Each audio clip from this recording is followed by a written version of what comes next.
Welcome back to another training session with the San Diego Therapy Center. My name's Melissa Whitmire, and I'm excited to be here with you today as we continue to explore the important topic of suicide prevention. Before we get started, I'd like to extend a heartfelt thank you to Oceanside Community Foundation for generously funding this training. Their support enables us to provide these resources and tools to our community, and we work together to prevent suicide.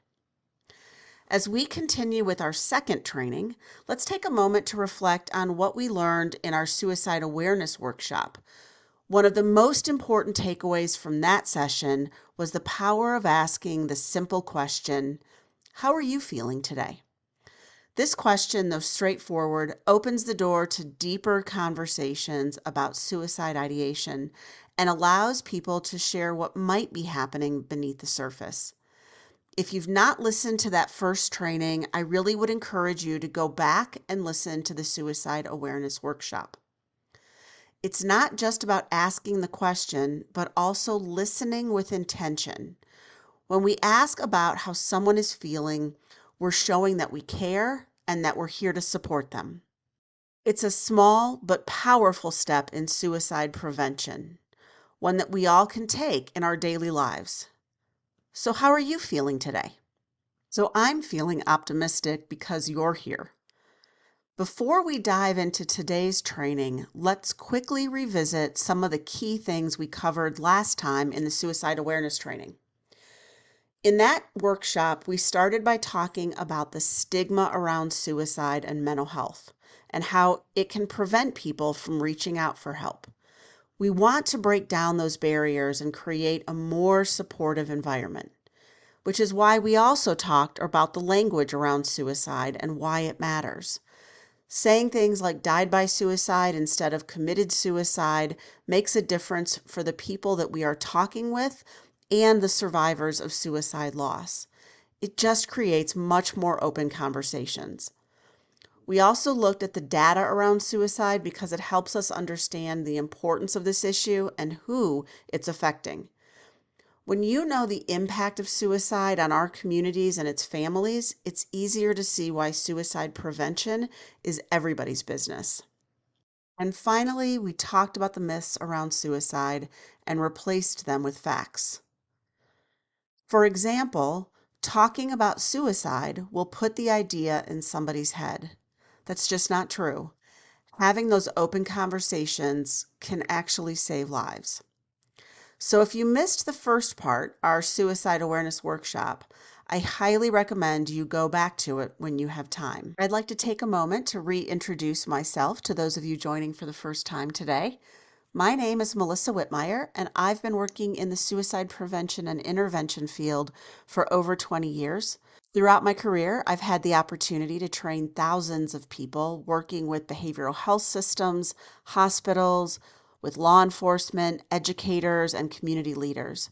My focus has been on creating strong support networks and improving systems of care to better identify and assist people that are at risk for suicide.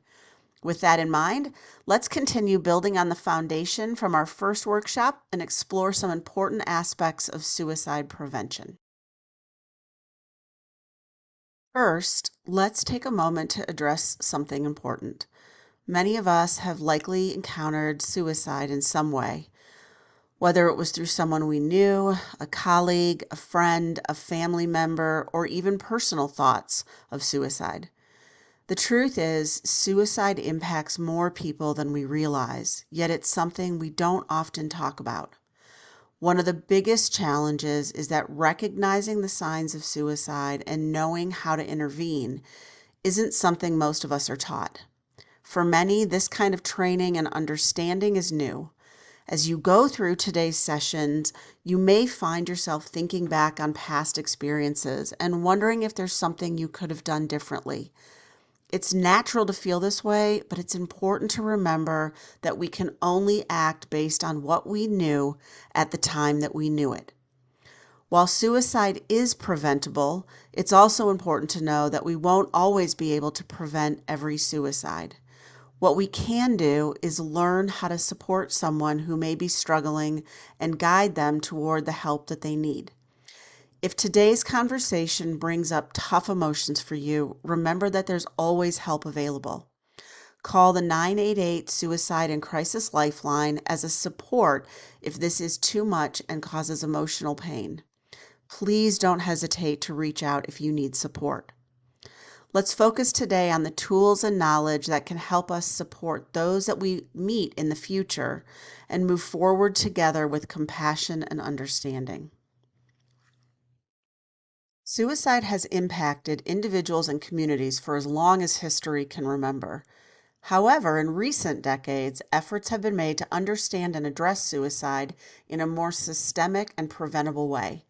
Today, we're going to take a look at how suicide prevention has evolved in the United States from the early recognition of this as a public health concern to the now national strategies that guide our efforts. Let's quickly explore these initiatives, policies, and the role of public health in reducing suicide rates.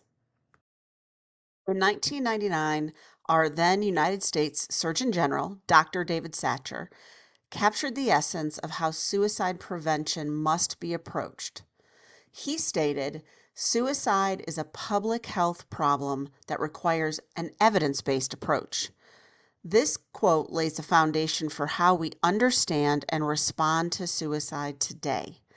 The public health approach he referred to is about gathering the right data to truly grasp the problem by identifying patterns and risks and then creating solutions that can be tested and applied broadly across different communities. Dr. Satcher launched our focus here, but let's first look at the history and progression of suicide prevention. Let's talk about a very brief history of suicide prevention research and theory and how they've helped shape our approach today. I want to first acknowledge that there are far more suicidologists that have paved our knowledge and understanding, but this timeline explains our major milestones in the last 30 years. In 1897, Dr. Emil Durkheim gave us the first understanding of suicide from a sociological standpoint. He characterized different types of suicide based on how connected people felt to their society. And this helped lay the groundwork for future thinking about how our social environment can contribute to suicide risk. Fast forward to 1968, Dr. Edwin Schneidwin created the American Association of Suicidology. He believed that suicide was often driven by a deep, unbearable psychological pain. His ideas shifted the focus to helping people reduce that internal suffering to prevent suicide. He took this further in 1993 by officially identifying psychache as the root of many suicides. Then in 2005, Dr. Thomas Joyner introduced the interpersonal theory of suicide in his book, Why People Die by Suicide, which advanced our understanding of suicide ideation and attempts. Joyner explained that suicide occurs when someone feels like they don't belong and believe they're a burden to others. Combine both of those with a learned capability for self-harm, and the risk of suicide elevates. This theory helped connect personal emotions with the act of attempting suicide, which has been crucial in guiding our suicide interventions. A year later, in 2006, Dr. David Rudd gave us practical tools and a step into the public health approach with his warning signs for suicide. He helped bridge the gap between theory and action, teaching us how to recognize when someone might be in immediate danger of suicide. This has had a huge impact on how professionals and everyday people can step in before it's too late. In 2008, Dr. Joanne McLean's work on risk and protected factors of suicide was a game changer for public health because it helped us focus on reducing risk factors while increasing protected factors, essentially boosting resilience in individuals and communities. Then in 2010, Dr. Joyce Chu added a new layer with the cultural theory and model of suicide, reminding us that culture plays a role in how we understand and approach suicide. We are reminded that we cannot take a one-size-fits-all approach, as cultural and community context matter. By 2015, the three-step theory from Doctors Klonsky and May is a straightforward theory that defines a person's thoughts into three steps. First, developing the desire for suicide, then forming a plan or intent, and finally acquiring the means to act on it. This structure helped refine how we think about stopping someone before they move from ideation to action. Finally, in 2018, Dr. Rory O'Connor gave us the integrated motivational volitional model, which ties together motivation and action. It helps us understand why some people move from just thinking about suicide to attempting it. O'Connor's model is key in focusing on those triggers that push someone to take that next step. This model adds a look at defeat, humiliation, and entrapment as key risk factors for suicide ideation. So this timeline isn't just about theories, it's about how each one has shaped the way we prevent suicide today. From understanding why people think about suicide to identifying warning signs and applying these concepts across different cultures, these milestones have helped us move toward a more holistic and effective public health approach to suicide prevention.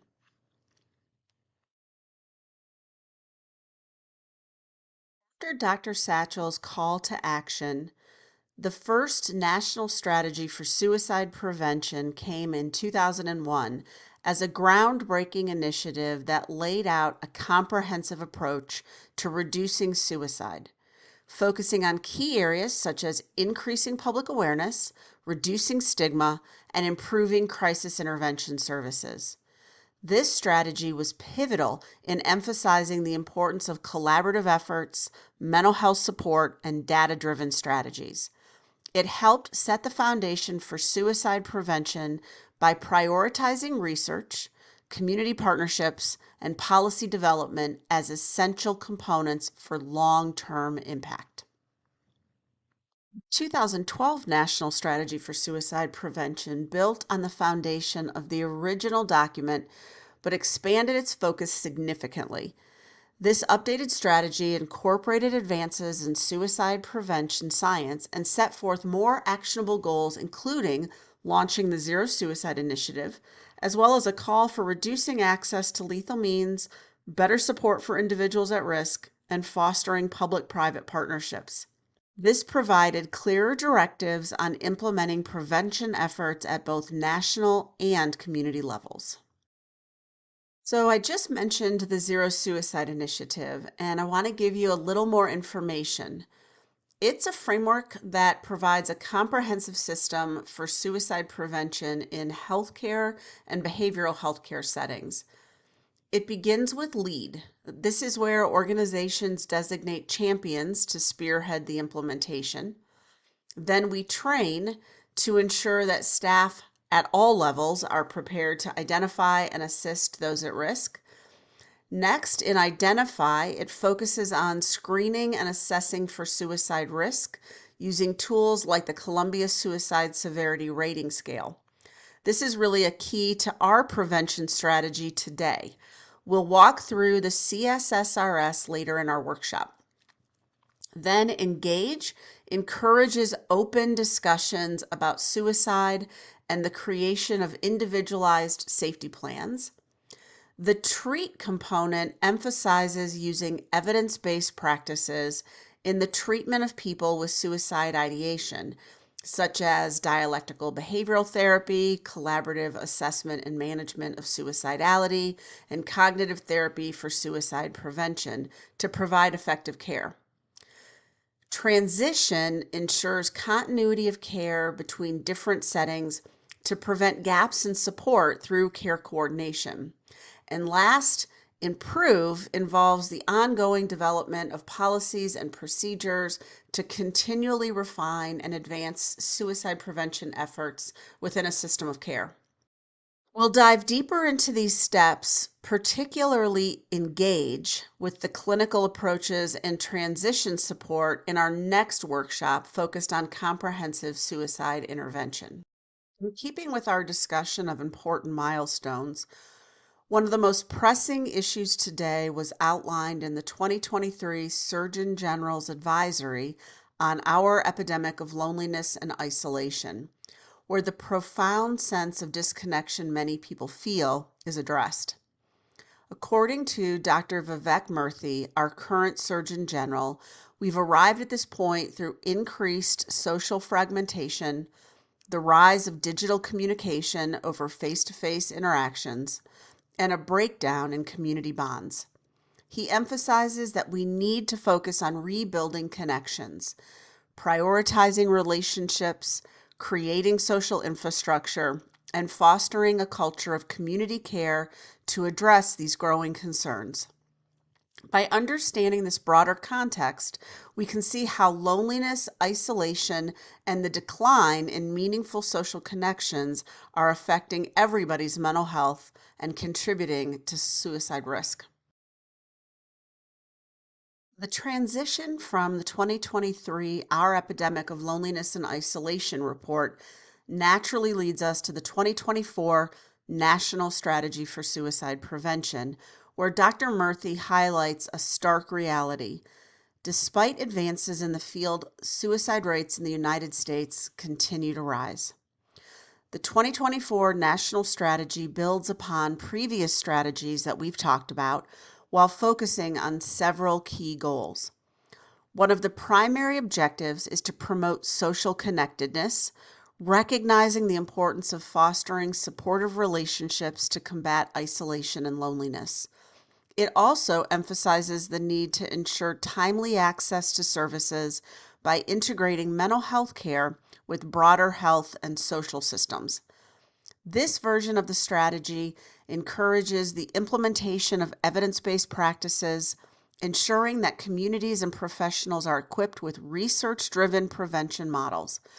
Another specific focus is addressing root causes, such as economic and social factors like poverty and discrimination, which are known to impact mental health and suicide risk. The strategy calls for a holistic, community-centered approach with the belief that building resilience, expanding access to care, and addressing social inequalities can significantly reduce suicide rates. These goals serve as a roadmap to create safer, more connected communities and ensure that every individual has access to the mental health support that they need. We have covered a lot of ground in this session, from understanding the public health approach to suicide prevention to the strategies that have evolved over the years. We've explored the importance of connection, social factors, and evidence-based practices to help reduce suicide rates. Now it's time to focus on how you and I can help use this knowledge in practical ways. By identifying the risk factors, warning signs, and protected factors for people at risk and people you're going to come in contact with, we'll learn how to recognize when someone may be at risk and take the steps needed to help guide them towards safety and support. Public health approach brings us to talking about risk factors, warning signs, and protected factors for prevention. As we move into this next section, it's time to shift our focus towards recognizing who may be at risk for suicide. Suicide prevention starts with awareness, but the next critical step is paying attention to those around us, the people we interact with every single day. Coworkers, families, friends, strangers might be showing signs that they're struggling. The question we need to ask is, are we aware? Are we noticing the risk factors and the warning signs? Let's discuss the things we should be looking for and how we can act to prevent suicides. Let's start by drawing a parallel between heart disease and suicide prevention. I want you to think about heart disease just for a second. Most people would ace a quiz on its risk factors and warning signs because we've been taught for years what to watch out for. We know that high blood pressure, smoking, and cholesterol are all key risk factors. And chest pain or shortness of breath are clear warning signs that something's wrong. We've learned these through decades of education, and that knowledge empowers us to act. In the same way, suicide prevention starts with knowing the risk factors, warning signs, and protected factors. Recognizing these gives us the ability to step in and potentially save a life, just like performing CPR for someone having a heart attack. The upcoming section will equip us with that crucial knowledge so we can identify when someone is in distress and help prevent a suicide. Risk factors are like yellow flags. They don't necessarily mean that a person is actively thinking about suicide, but they do indicate that we need to be cautious and keep a close eye on what's going on. It means a person might be vulnerable to suicide as an option. Just like those yellow flags on the road, they suggest we should watch and observe. And the more yellow flags or risk factors we see, the greater the concern should be. Let's talk about some risk factors for suicide. We're going to talk through several types of risk factors. First, I want to talk through a few examples that illustrate higher risk sectors. We know that older men from age about 45 on are a group of greatest risk for suicide. When we look at the data, they have the highest number of deaths. They may face isolation, chronic pain, or financial difficulties. These risk factors, when compounded by, say, a history of depression or loneliness, can be indicators of suicide ideation. But it doesn't automatically mean that all older men are suicidal. We also know that military veterans are a higher risk group for suicide. Their risk factors may include mental illness, like post-traumatic stress disorder, or a permanent injury causing chronic pain, or a substance use disorder can come into play, as well as, say, access and training with lethal means like guns. However, their access to support networks like the VA and camaraderie with their peers can act as protected factors. So not every veteran thinks about suicide as an option, but their sector has a higher risk of suicide. Similarly, our LGBTQIA+ youth might face bullying or victimization, heightening risk, impulsivity, or again, isolation, but a supportive community that they put themselves within can offer them greater protection. So we're looking at individual risks like this list, like a recent crisis or hopelessness, burdensomeness, or maybe we even see anger that makes us become worried, or that a person is in a higher risk sector along with other individual risks that we see. So let's take a look at some of the other risks that may be present. Relationship risk factors highlight how our personal connections can play a significant role in our own mental health and risk for suicide. For instance, bullying can lead to feelings of isolation and despair, not wanting to go to work or not wanting to go to school and feeling like there just isn't a place for you. A family history of suicide can increase our vulnerability across all ages. We know that if a suicide happens within a family, we are much more likely to think of suicide as an option. A loss of relationships or a high conflict or violent relationships can lead us to deep emotional distress.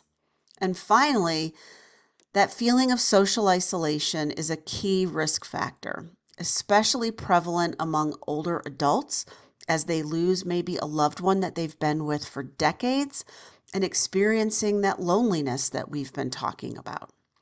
These risk factors are critical when we think about the people in our lives and if they may be thinking about suicide as an option. In our final slide on risk factors, let's look at some community and societal risk factors that contribute to suicide risk. Within communities, if a person has limited access to health care or behavioral health care, meaning they can't be seen for doctors for pain, or it's taking months to be seen by a counselor, can increase their risk for suicide. Also, the presence of a suicide cluster, which means that several suicides have happened within a community, can also increase the vulnerability of that community.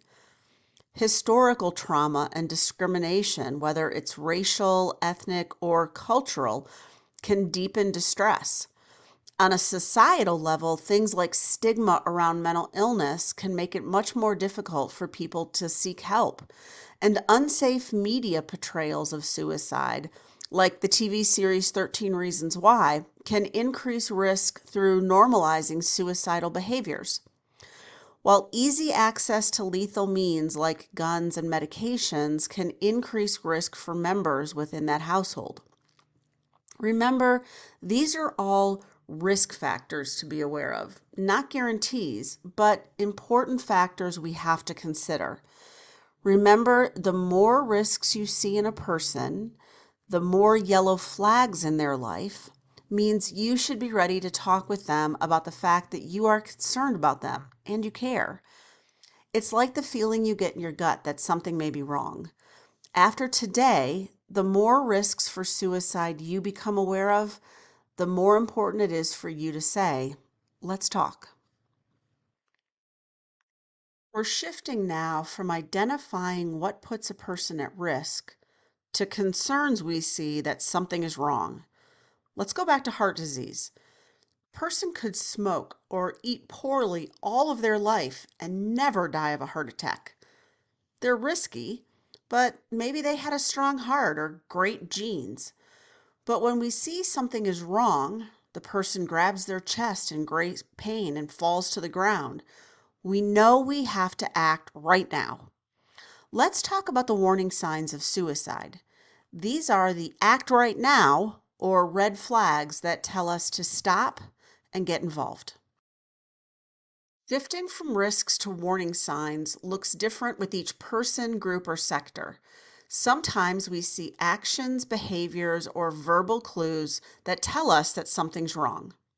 For example, a veteran might express feeling like a burden to their family because they're struggling with PTSD or nightmares. A young person that identifies as LGBTQIA+ could become withdrawn and isolated because they're struggling with acceptance from their family or friends at school. Increased anxiety may appear in someone dealing with chronic illness or financial troubles. An older man might start getting angry and resentful when life changes and they can't control what's happening around them.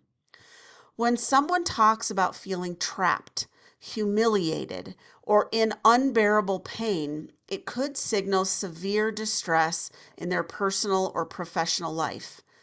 And substance use is a common coping mechanism. We might see a shift with someone increasing their use to deal with immense emotional pain. We may also begin to see a person seeking access to lethal means, like buying guns or more ammunition or seeking out medication. That's a significant warning sign.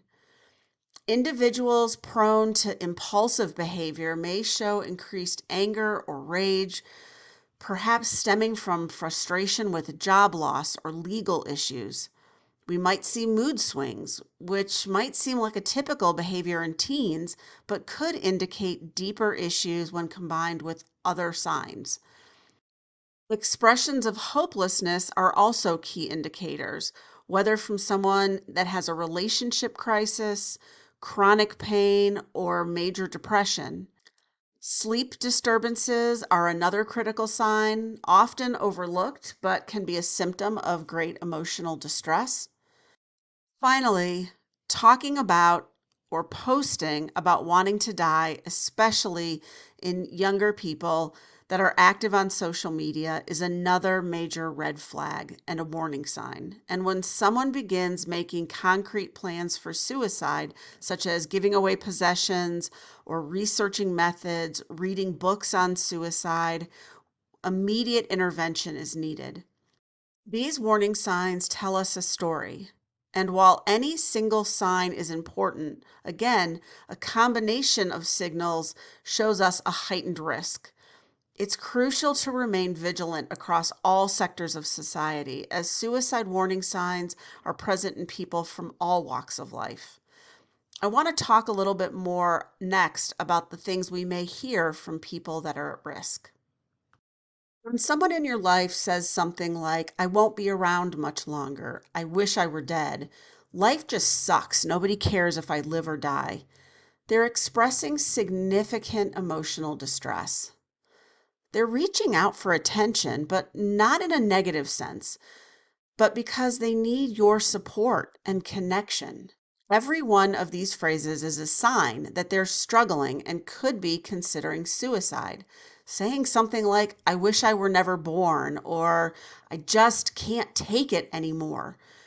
These are clear verbal warning signs that should never be brushed off or minimized as attention seeking.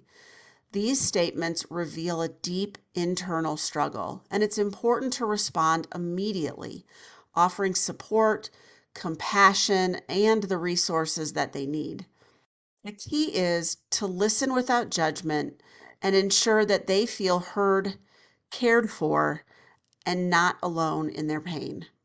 Now that we've gone over the warning signs, those red flags that signal the need for active intervention, we want to shift our focus to building protected factors, or what we often call safety nets. Just like we wouldn't wait for a person to have a heart attack before building a support system, we want to create layers of protection that can reduce the likelihood of a crisis. Protected factors provide emotional, social, and sometimes physical barriers against suicide. They foster resilience and connection, helping people weather life's most challenging moments. When we talk about protected factors, I want you to think about building a safety net for a person at risk. We are essentially resiliency building within protected factors, which involves strengthening the individual's ability to cope with stress and deal with challenges, and helps them reduce the risk of suicide. When a crisis happens in their life and we go to counseling, reach out to friends, or call 988 and get the support that we need, we're developing the skills needed to go through the next crisis. Our safety net is actually getting stronger. Encouraging effective problem-solving skills is key, as well as building a strong support system with family, friends, or having pets. Connecting individuals to their cultural or community identity builds a sense of belonging and purpose. Access to consistent health care, reducing access to lethal means, and supporting moral or cultural beliefs can discourage suicide and act as a buffer against suicidal thoughts. To help a person build those protected factors and resiliency, focus on encouraging their strengths and support systems. For coping skills, you can help them engage in problem-solving exercises, mindfulness techniques, or cognitive behavioral techniques that teach them to manage stress. Support them in identifying reasons for living, like relationships or hobbies or future-oriented goals. A stronger safety net cannot be held by one person alone. So help your friend, family member, or coworker expand the things that make them feel supported so that in the next crisis, there are several points holding them up. Once you identify someone you're concerned about, the first step in engaging them is in conversation. You can start by asking, "How are you feeling today?" Or saying, "I'm worried about you." Find a private and safe environment, but this initial step invites them to open up. So we're going to talk about active listening skills next. Disney nailed active, empathetic listening in their movie Inside Out. We're going to start by watching a powerful example of what empathetic listening looks like. Oh, the stuffed animal Hall of Fame! My rocket! Wait, Riley and I were still using that rocket. It still has some song power left. Who is your friend who likes to play?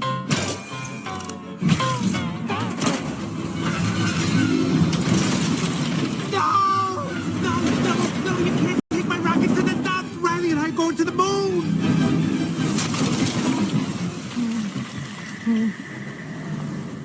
Riley can't be done with me.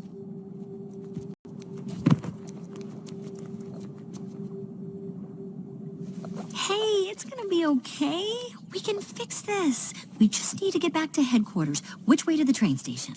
I had a whole trip planned for us. Hey, who's ticklish, huh? Here comes the tickle monster. Hey, Bing Bong, look at this.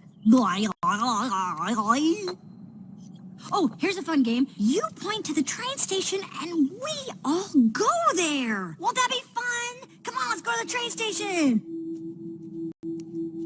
I'm sorry they took your rocket. They took something that you loved. It's gone. Forever. Sadness. Don't make him feel worse. Sorry. It's all I had left of Riley. I bet you and Riley had great adventures. Oh, they were wonderful. Once we flew back in time, we had breakfast twice that day. Sadness. It sounds amazing. I bet Riley liked it. Oh, she did. We were best friends. Yeah, it's sad.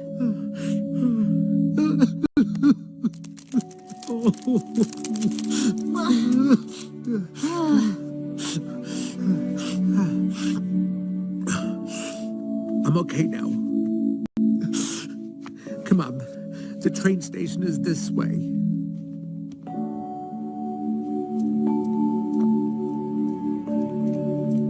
How did you do that? I don't know. He was sad, so I listened to what... Hey! There's the train!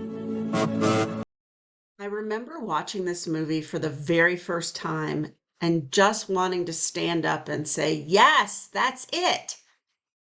The power of just being present for someone who's in pain. In this scene, Joy initially tries to fix Bing Bong's sadness by distracting him, which didn't help. Sadness, however, sits down and listens empathetically and validates his feelings.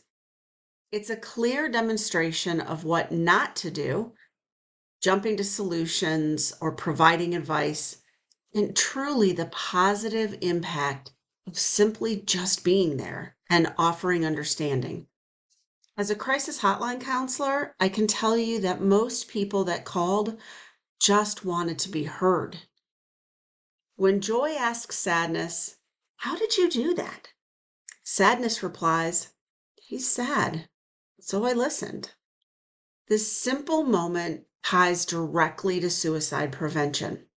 Sometimes the most powerful thing we can do is just listen, be present, don't rush to solutions, and give someone the space to express themselves and their feelings. It's truly a gift. We are going to practice being a little bit more like Sadness.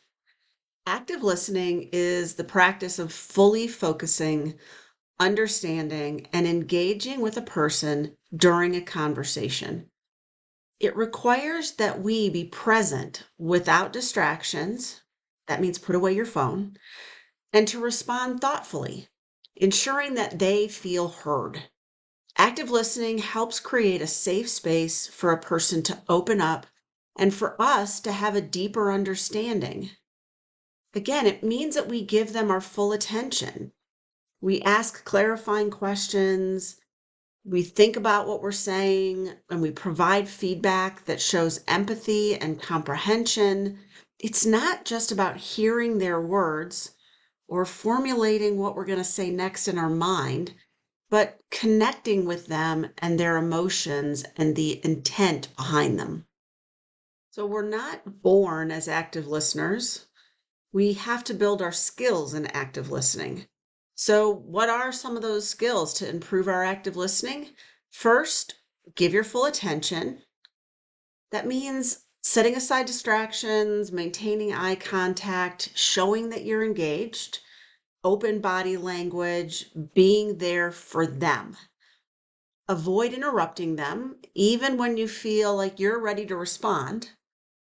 Then reflect what you hear by summarizing in your own words, using phrases like, "it sounds like you feel this way," to show that you understand. Last, ask open-ended questions like, "Can you tell me more? How did that make you feel?" Or, "What happened to you?"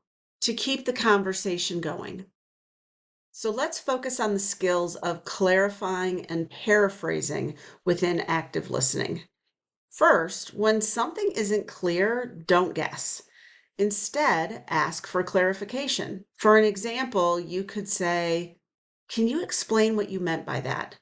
This encourages the speaker to talk more and elaborate on what was happening. Then paraphrase by stating their message in their own words, like, "So what you're saying is," after that, check for accuracy by asking, "Is that what you meant?" This ensures you're truly understanding them. And remember, avoid making assumptions.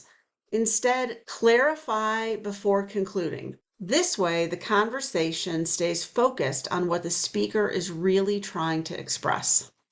When validating emotions, the key is to acknowledge and accept what a person's feeling without judgment. Start by recognizing their emotions. Understand why you feel that way, which shows you're listening and take them seriously. Demonstrate empathy by reflecting their emotions back to them. It sounds like you're feeling really overwhelmed. Try not to offer unsolicited advice or criticism. This can shut down communication between the two of you. Instead, encourage them to express more by saying, "It's okay that you feel this way. I'm here to listen to you. I really care and want to know what you think." This approach fosters trust and openness. Verbal nods are small, encouraging cues we give when we're talking to somebody that show that we're listening and engaged. Have you ever been in a conversation where somebody says, "Are you still there?" Or, "Are you listening to me?"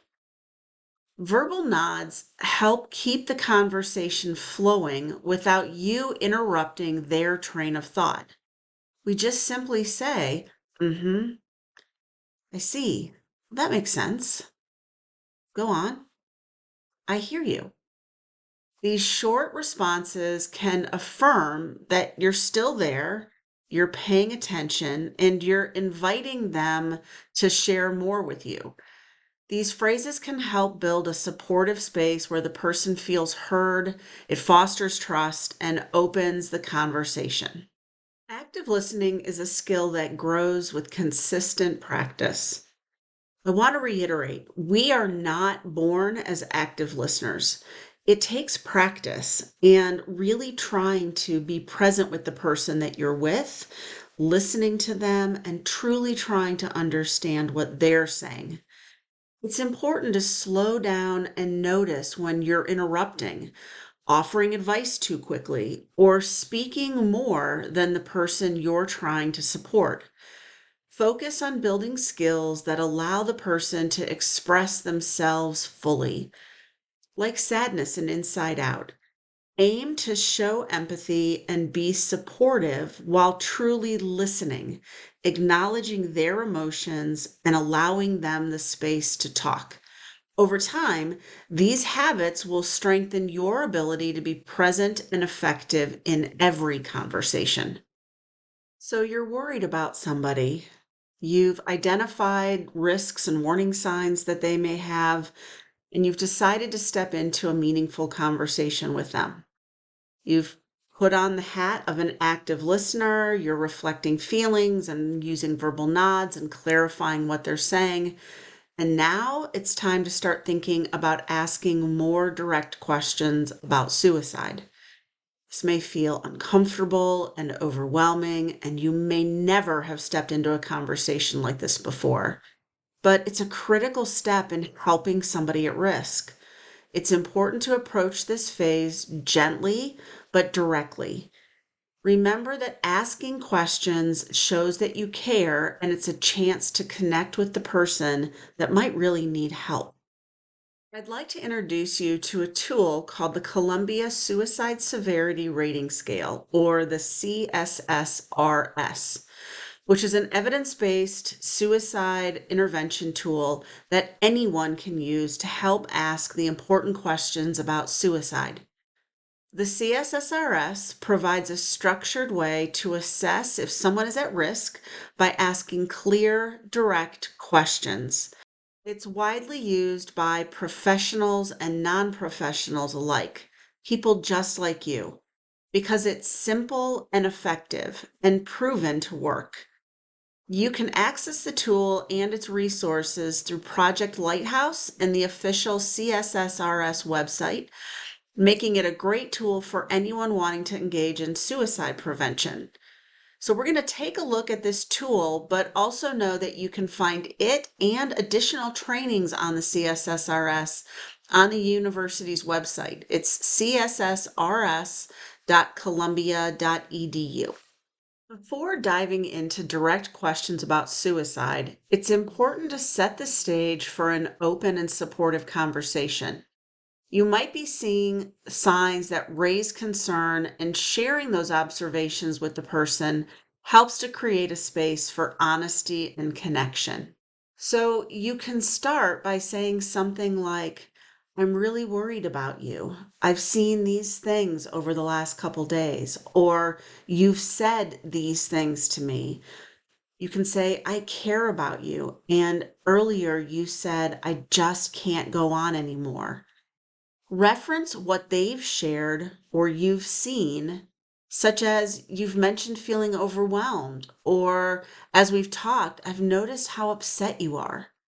By leading with concern and compassion, you let them know that they are heard and cared for, and then can begin asking harder questions. It builds the foundation for the next questions that we're going to ask. This is the full 6-question Columbia Suicide Severity Rating Scale. It's a simple tool that guides us through asking the questions with a person that's at risk for suicide. It's important to pause and go to the cssrs.columbia.edu website to download the tool so you have access to it. And you can also see that they have different ways to interact with the tool. This is the initial screener for a person that's at risk. We're going to walk through each question, and remember that any yes answer means it's time to get behavioral health resources and supports involved. If the answers to 4, 5, and 6 are yes, it's critical to call 988 or 911 and stay with the person. But we're going to go through how to ask the questions and what to do with each question at the end of the training. You'll find from the website that there is both an adult screening tool and a youth screening tool. We're going to go through both questions of the initial screener, just so that you can see the difference between the questions that we're asking on the adult and youth screen. So this first question is, have you wished you were dead or wished you could go to sleep and never wake up? This question directly addresses passive suicidal thoughts. When someone may feel a desire to escape and just no longer be here, but without having any specific intent or plan. They may not have even tied their thoughts and feelings to suicide. They may just think, I want to go to bed and not wake up again. So it's a good way to determine how the person is feeling right now. It's an important first step because it helps you gauge whether they are having thoughts of death or dying. Passive suicidal thought question for children ages 6 to 11 begins with, have you wished that you could go to sleep and never wake up, or that you were dead? When talking to a child about suicide risk, it's important to phrase questions in a way that they can understand without fear. This is a way to ask with sensitivity, but also in a clear way to open a difficult conversation about their emotional state. When asking, it's crucial to maintain a calm, supportive tone, letting the child know that it's okay to share their feelings and that you're here to help them and listen to them without judgment. In our first question, we're asking about passive suicidal thoughts. Our second question asks about active suicidal thoughts. So we want to say, have you actually had any thoughts of killing yourself? It's a direct question about suicide. Avoid hesitating or using softer language like harming yourself, because this directness helps the person understand the seriousness of the situation and lets them know that you're willing to talk about suicide. It opens the door for an honest response.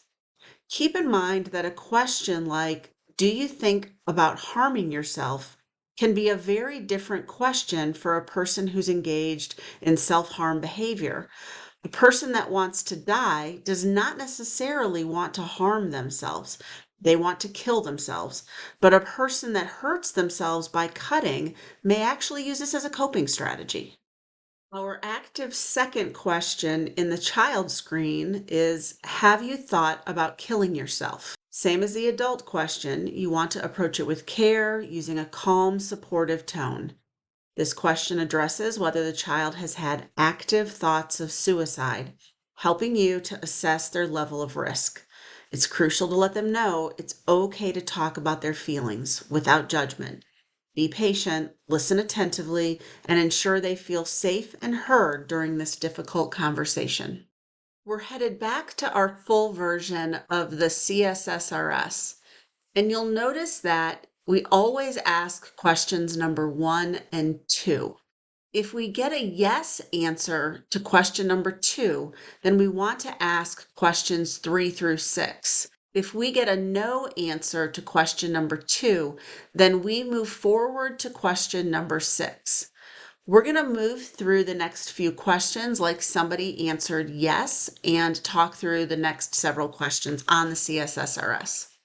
The next question in our suicide intervention is, have you been thinking about how you might do this? This helps us assess the level of a suicide plan that someone may have around their thoughts. If a person says yes, they've moved from thinking about suicide to considering specific ways that they want to kill themselves. This indicates an increased level of risk.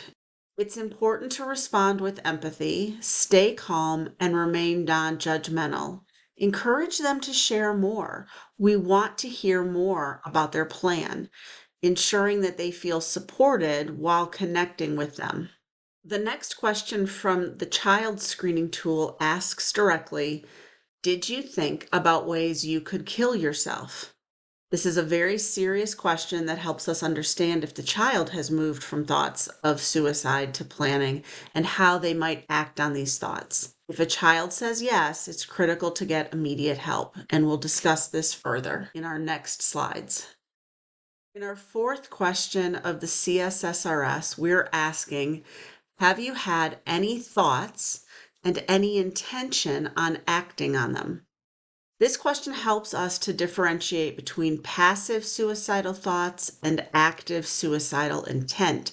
If the person answers yes, it indicates that their thoughts of suicide have progressed to a stage where they may be considering action. This requires immediate attention and intervention. In the fourth question in the CSSRS, we're trying to explain something very nuanced to a child and an internal conflict that they may be having about suicide and death. So we're asking this in a way that we're doing some explaining. Some people think about killing themselves, but know they would never do it. Others think about killing themselves and think that they might do something. Was there a time when you thought about killing yourself and it was something you might do? even if you weren't completely sure. This helps open a conversation about intent and allows the child to voice any hesitancy or uncertainty that they may be feeling. In question number 5 of the CSSRS, we're moving from intention to are they formulating a plan or starting to carry out the process of attempting suicide. So in this question, we're going to ask, have you started to work out the details of how to kill yourself? Did you intend to carry out this plan? If the answer is yes, this is a serious escalation of suicide risk that requires immediate intervention. In the child version, we're again explaining a little bit more what we're asking. Did you make a plan for how you would kill yourself? Things like when, how, and where. And even if you weren't completely sure when you made this plan, was it something that you thought you might do? So this helps us to reveal, is the child moving beyond intent to planning their death? And have they determined how they would do it, where they would do it? Have they written a suicide note? Continuing to try and gather more information using our active listening skills. We are using the CSSRS as a guide in talking about suicide with a person who's at risk. When we get yes answers, it is an opportunity for us to engage our active listening skills, ask clarifying questions, and listen carefully to them without interrupting. By doing this, we can gather more information and relay that to the professionals who we engage to build a structured safety plan to keep the person safe in their home environment. Your role is to gather as much information as possible and then support them by facilitating connection to the next level of care. So our final question is, have you done anything, started to do anything, or prepared to do anything to end your life? Remember that we want to ask in the past 3 months or in your lifetime. Like in the adult question, here in the child version, we're exploring their thinking and planning towards acting on their suicidal thoughts. Have you ever tried to kill yourself, started to do something to kill yourself, or done anything to get ready to kill yourself in the past 3 months or in your lifetime? This could include behaviors like writing a note, collecting medication, researching methods on how to kill yourself. It also may mean that they have attempted suicide and you may not have known, or a family member may not have known, because they may not have taken a lethal dose of medication or done something severe enough to be in a hospital. We are using the CSSRS as a guide in talking about suicide with a person who's at risk. When we get yes answers, it is an opportunity for us to engage our active listening skills, ask clarifying questions, and listen carefully to them without interrupting. By doing this, we can gather more information and relay that to the professionals who we engage to build a structured safety plan to keep the person safe in their home environment. Your role is to gather as much information as possible and then support them by facilitating connection to the next level of care. The CSSRS will guide us into what next levels of care look like. So if a person answers yes to question number 1 or 2, that is a definite referral to behavioral health services. If they answer a yes to question number 3, we need to get a behavioral health consult. That could mean in your community that you're reaching out to a mobile crisis unit or calling 988 to let them help you make the best decisions. A yes question to number 4 and 5 means immediate notification to a physician or behavioral health organization, mobile crisis, 988, or 911. It also may mean that we need to take this person to the hospital for triage. A yes question to 4, 5, or yes to question number 6 in the last 3 months is a higher risk situation where we want to get professionals involved immediately. This is a person who's thinking about suicide and has plans to actively take their life. After receiving several yes responses on the CSSRS, your next steps are crucial. First, create a safe environment by removing any lethal means like firearms or medications. Next, seek immediate help by contacting professionals through 988 that can help you assess and/or intervene. Contact a mobile crisis team or take them to the hospital or a behavioral health urgent care. While waiting for help, stay with them. Continue to listen attentively without judgment and offer them emotional support. You may also want to create a safety plan with a trained professional. And finally, continue to offer your support after your intervention, checking in with them regularly, helping them stay connected to resources, letting them know that you care. Staying a part of their safety net, checking in with them, texting to see how they're doing, helps them to stay connected.